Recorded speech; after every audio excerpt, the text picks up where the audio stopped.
Faster, you insignificant insects! How would I have to put up with here? Master, you have a guest. Can you not see that I am busy? Who is it that wants to disturb me? He said his name was a Cypher, and he said he comes bearing a gift. Really? Well, this does brighten my day. I wonder what my dear brother has brought me this time.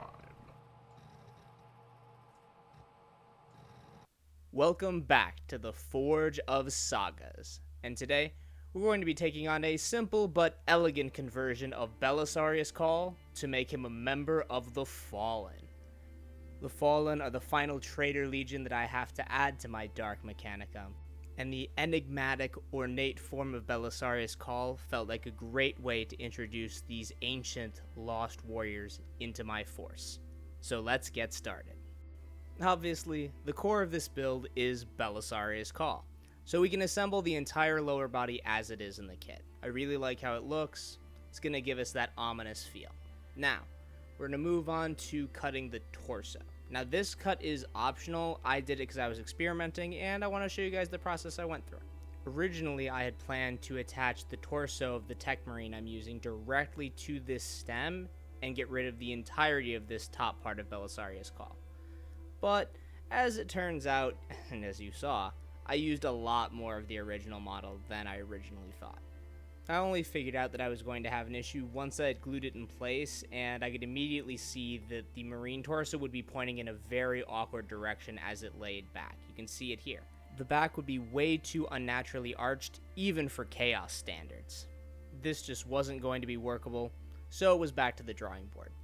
I grabbed the upper part of Call's torso, and I decided to see if I could use that to solve my problem.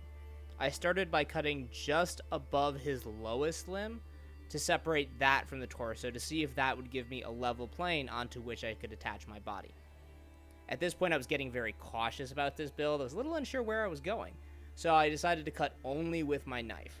This would give me nice clean cuts so that if I ended up having to reassemble this, spoiler, I did, I would be able to do so cleanly, and there wouldn't be a lot of gaps that I would have to come back and fill later. So once I'd cut out both sides and glued them together, it was time to put them back on the model. Again, knife cuts make clean cuts make easier fixes when you screw up. So once I'd gotten that back on there, I realized, oh, that's a really big hole. I know that a marine torso is going to leave gaps in that I am not going to be able to fill. I was still looking for a place to put my techmarine torso though, so to create that gap, I started by removing the neck where Belisarius Call's head attaches. This would free up at least some location where I thought I could carve in and get the space to attach the component I needed to really make this a conversion and not just Cawl with some spikes. Once I had the neck removed, I needed to create a little bit more space. The gap wasn't big enough. So I came in with my clippers and removed the first plate of armor. He's got this kind of armadillo thing coming up his back. So I just took off the first plate of that, starting with my clippers and then coming in with my knife to make sure I had a nice smooth edge at the end. And I also came in and took out that first shoulder joint. This would give me the space not only to have a marine torso in there, but marine arms as well, at least for the first two. That would make it more seem like this is a tech marine who's been building himself up with technological augments over the years. Next, I came in with my knife and started cutting away at the interior elements of this torso piece. I wanted to make sure there was a nice big gap for me to fit both the front half and back half of marine torso in here. I had a feeling that there were gaps that I wasn't going to be able to fill if I just put in the front. It would just look awkward, so I really wanted to get a full torso in there. To make my marine torso, I grabbed the back half of the marine from the Chaos Rhino kit and one of the chest plates from the Raven Wing upgrade sprue. It had a mechanical looking skull and wings, so I felt that would be good for a tech marine. I also grabbed one of the hooded heads from that kit because, of course, this is Dark Angels. We need to have a hooded head. That's just the rules. So, before I started gluing things more together, I decided it was time for a little bit of a dry fit, just to see how things were, really assess the situation, and see if this was going to work out or if I was going to have to make more changes. Once I was pretty happy with the dry fit, I came in with my super glue and started gluing everything together. I started with just adding the upper torso first, the part that I thought I wasn't going to use, because this was going to help complete Call's shape again. Here we go, we can see. Clean cuts, you can barely tell that I chopped it off in the first place, outside of that big hole. Then I came in just one last dry fit of the torso to see how it was all going to fit together when it was a little more stable. And I found out that the point on the back of that hood was causing me problems. It wasn't letting me slot this torso as far back as I wanted, so I just grabbed my knife and cut it off. Filed it down, and I continued to adjust this, and I also came in with my file to make it nice and smooth until I was happy with the fit. Remember, as you're going through this process, to constantly dry fit.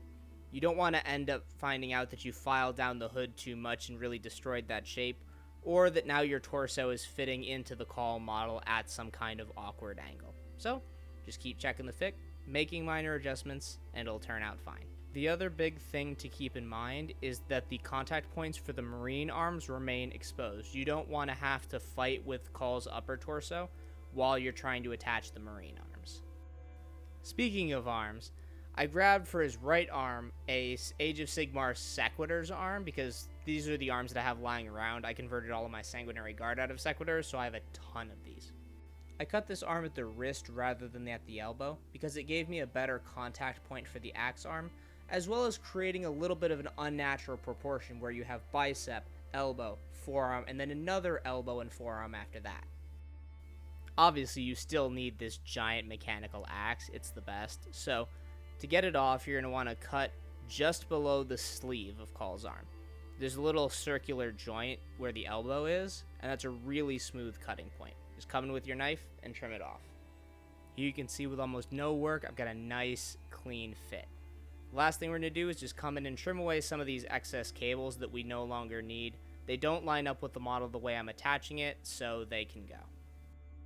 For his other arm, I rated the Intercessor kit for this wrist comm arm. I figured that he could be looking at it, checking up on all of his dark plans, seeing how his experiments are going, filing a log, who knows. It's just one of those narrative elements that I find really brings the model to life and gives it character beyond the static, I have a gun, I have my melee weapon, and I'm coming to kill you.